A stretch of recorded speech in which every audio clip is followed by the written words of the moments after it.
On this episode of Cumberland River, sailing down the river with the wind and the current behind me, but I have to go back the way I came at some point. Does anyone see a problem here?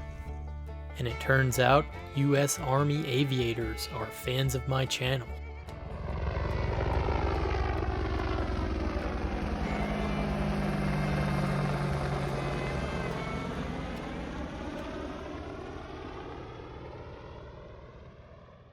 Soon may the wellerman come, bring us coffee, tea, and rum. One day when the tonguing is done, take our leave and go.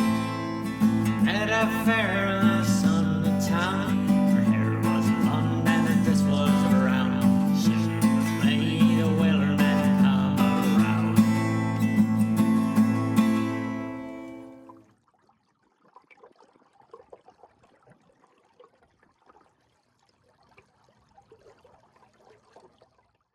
The Cumberland River is nearly 700 miles long. Originating in Harlan County, Kentucky, it meanders through northern Tennessee and snakes its way north back into Kentucky until it meets the Ohio near the town of Smithland. My home waters on Lake Barkley Reservoir are really the tail end of an expansive river system. The Cumberland isn't very river-like near Barkley Dam. It's broad and mostly currentless. Today I'm launching my 12-foot sail and oar home-built skiff about 30 miles upstream near the Tennessee-Kentucky border, just a few miles north of Dover. The Cumberland is a completely different animal down here. It's narrower, muddier, and there's a gentle but steady current.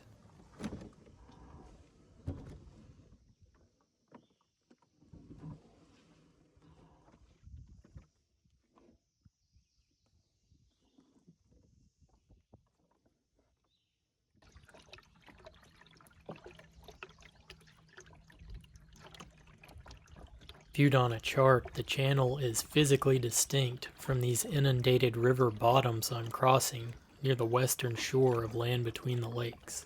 The shallow flooded bottomlands contain a network of wooded islands and winding passages. These waters were truly made for the adventure-seeking paddler or small boat skipper.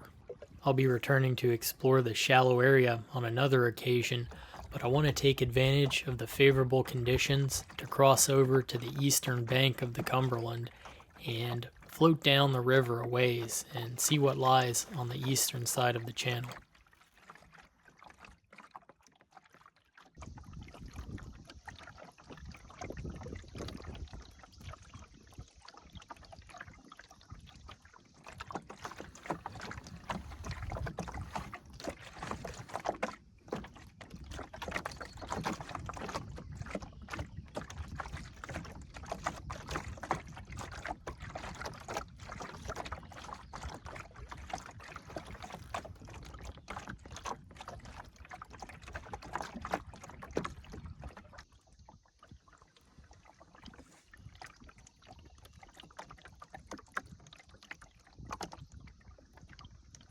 Leaving the river bottoms behind me back to the west, I'm now reaching across the width of the Cumberland River channel, coming clear across the river for the first time in this little 12-foot skiff.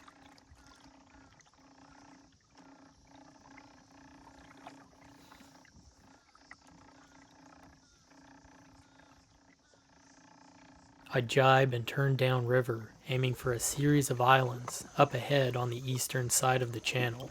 I don't want to hang out too long in the shipping lane.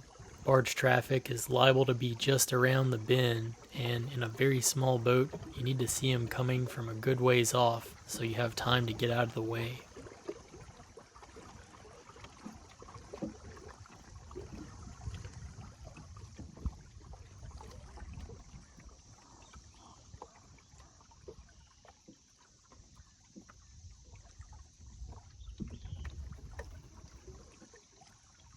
Moving along nicely, I'm thinking the light southerly breeze is a little more powerful than it appeared from shore, but I've yet to realize how much assistance I'm getting from the current.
The flats and islands seem to go on forever, and I find myself further and further downriver, saying, okay, just to the next island, and then I'll turn back. But I just keep getting drawn in.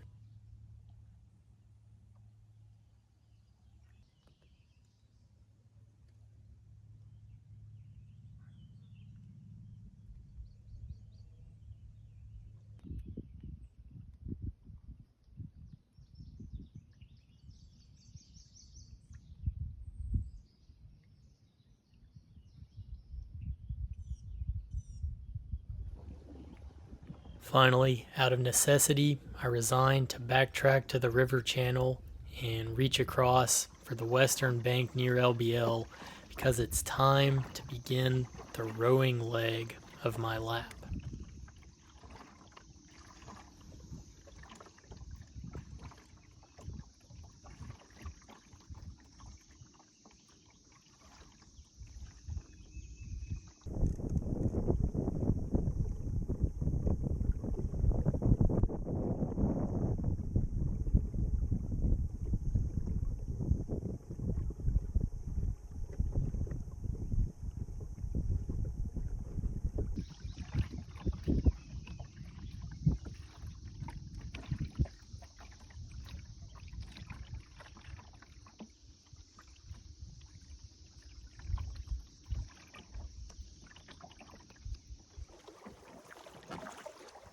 Notice the slight turbulence of water downstream of the red channel marker, indicating current. Despite how gentle the current seemed, it made rowing almost twice as difficult. I also realized the combined forces of wind and current had made it way too easy to go probably double the distance that I meant to.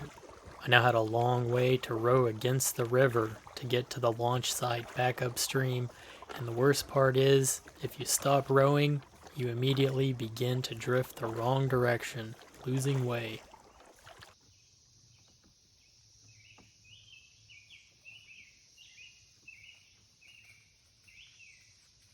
This fawn seemed to be looking for a way back up the ridge. It was trapped below a steep embankment and boxed in by fallen trees on all sides. I noticed the fawn had a limp and it was really struggling just to find any way back up. I briefly considered going ashore and picking the little deer up and just boosting it up the drop-off, but you really shouldn't interfere with wild animals except in very dire situations. A very young fawn like this often doesn't have the sense to be afraid of humans, so I probably could have picked it up if I wanted to. I continued watching from a distance, and luckily it finally found a way up. As it hobbled up the slope, I noticed at the crest of the ridge a doe had been watching the entire time, most likely its mother.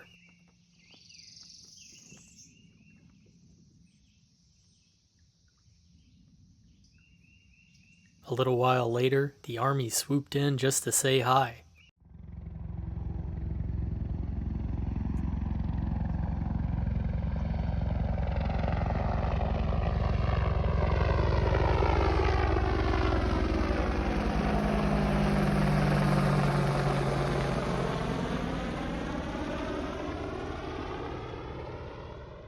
The Cumberland Basin is essentially the backyard of the Army aviators out of Fort Campbell near Clarksville.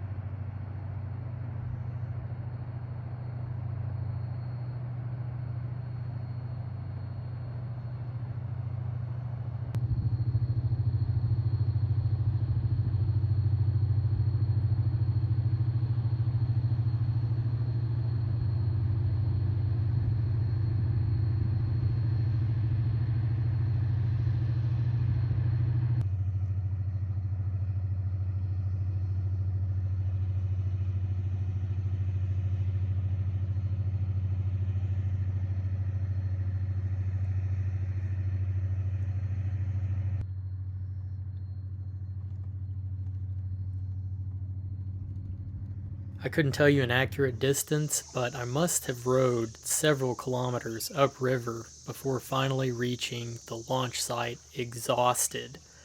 I was really surprised how a seemingly slow and gentle current could be so powerful, and I gained a new respect for river sailing that day. The Cumberland near Dover is a vastly different body of water from the one I'm familiar with to the north. It's a beautiful and mysterious place, and I think I'll definitely be returning and maybe even venturing further south, venturing up the Cumberland River.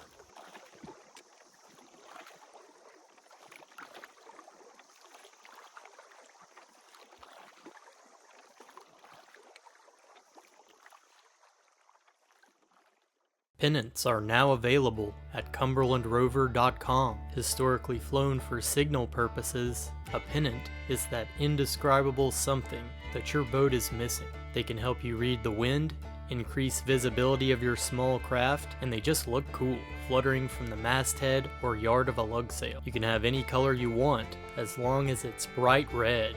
I have 2 styles of pennant now available at cumberlandrover.com.